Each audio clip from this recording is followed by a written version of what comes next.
All right, we're going to talk about solving a quadratic when it's not in factored form. So first off, we need to go ahead and put this in factored form. So remember that to factor this, so I'm going to ignore the equals 0 part for the moment and factor that part, the left part, just like I would any other time. So I've got 9 is my C, negative 10 is my... So I'm going to find factors of 9, which are 1 and 9, and 3 and 3. Now, C is negative, or C is positive if B is negative, so that tells me both factors have to be negative. And when I add my factors together, negative 1 and negative 9 give me a negative 10. Oops. So I get B minus 1 times B minus 10 is equal to 0. Now I have something like we did in the last video. So I can set both things. And I really don't need the parentheses, so I'm going to go ahead and erase those. Equal to 0. And solve those. Adding 1 to both sides here, I get B is equal to 1. Then I'm going to add 10 to both sides, and I get B is equal to 10. So B is 1 and B is 10. Okay, we'll go ahead and do another one. So again, not in factored form, so let's go ahead and factor this.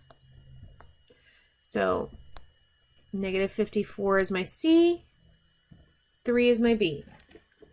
All right, we're looking for factors of 54, which are 1 and 54,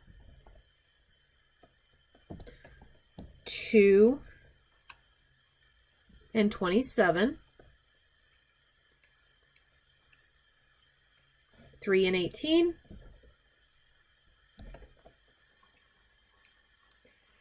4 doesn't work, and I know 5 isn't going to work. 6 and 9. Oops.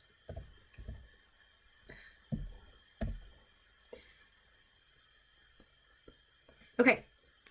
Well, since C is negative, I know at least one factor has to be negative. And since our B is positive, my smaller factor is negative. All right, adding these together. If I were to add, I get 53, 23,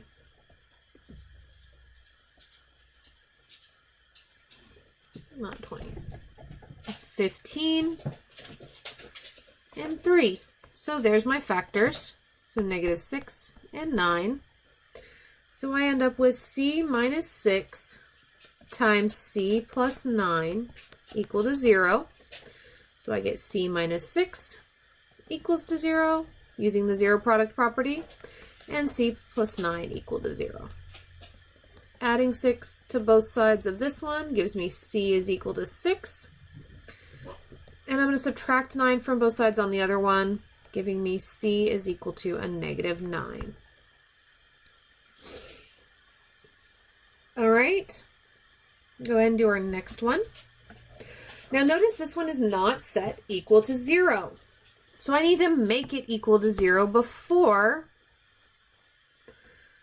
And all I'm going to do that is subtract the 12 from both sides. 12 minus 12 does give me 0. And then I get on the left side a squared minus a minus 12. Now I have it so I can factor it. So C is my negative 12. B is a negative 1. And factors of 12 are 1 and 12, 2 and 6, and 3 and 4. Okay, both of these are negative, which tells me my larger factor is negative. And since I need a negative 1, my obvious choice is 3 and 4. Negative 4. So I get A plus 3 times a minus 4 equal to 0. So now I can use the zero product property and do a plus 3 is equal to 0 and a minus 4 is equal to 0. So solving those by using our opposite operations, we get a is equal to a negative 3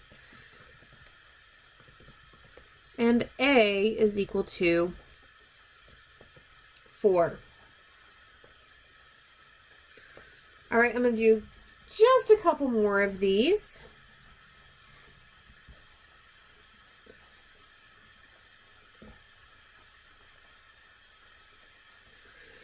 All right, so looking at this one, I've got k squared equals 5k plus 24. All right, so now I could move the k squared, but that's going to make k squared negative, and I really don't want my squared term negative to be able to factor.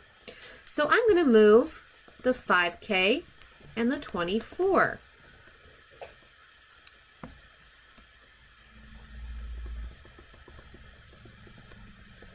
Okay, which gives me k squared minus 5k minus 24, since none of those are like terms, equal to 0, since both of those cancel out. All right, now I'm ready to factor this. So we're going to look for factors of a negative 24.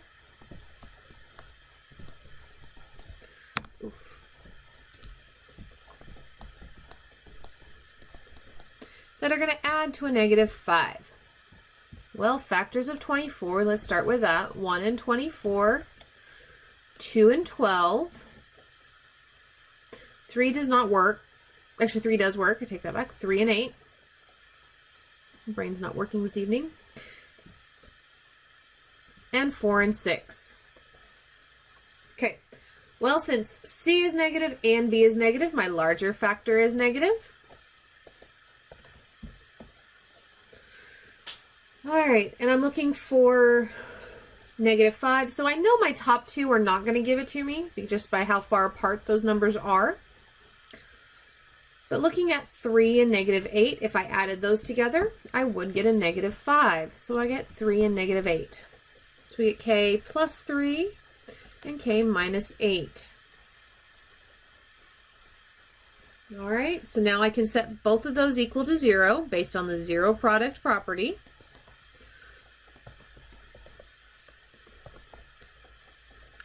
Okay, solving those by, I get k is equal to a negative 3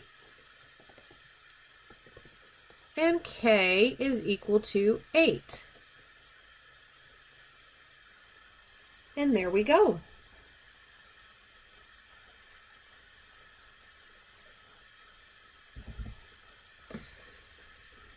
All right, so I've got p squared plus 10p minus 10 is equal to p. Well, again, it's not equal to 0. So I'm going to minus p on both sides, which gives me p squared. Now, I do have like terms here I can combine. So I am going to combine those. 10p plus a negative p, or minus p, gives me 9p minus 10. And that's going to equal 0. So now we're going to look for factors of negative 10 that add to 9. So factors of 10 are 1 and 10, and 2 and 5. Well, we know that since C is negative, at least, or at one factor has to be negative, not at least. One factor has to be negative. And since our B is positive, it's the smaller of the two.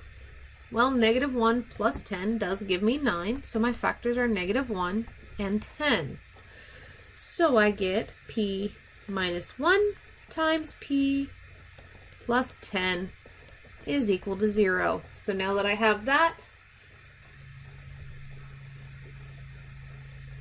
I can set each equal to 0.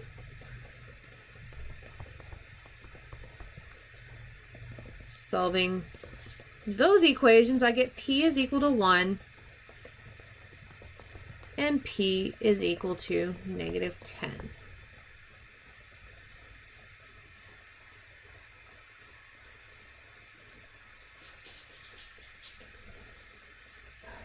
right, one last one and then we will be done.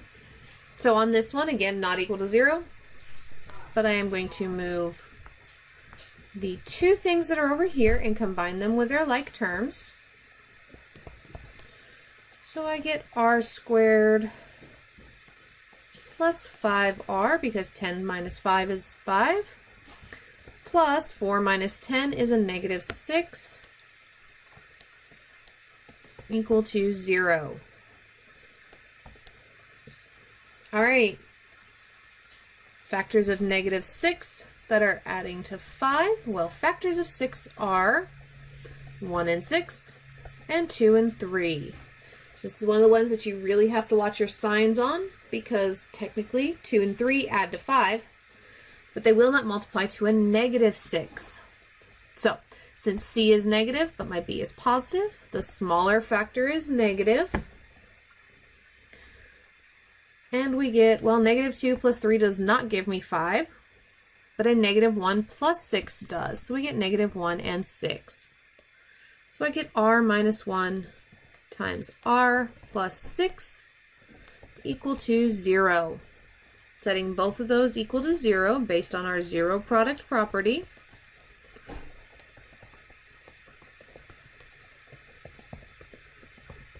I'm going to add 1 to both sides, and I get r is equal to 1 minus 6 from both of those, and I get r is equal to a negative 6. And that is it.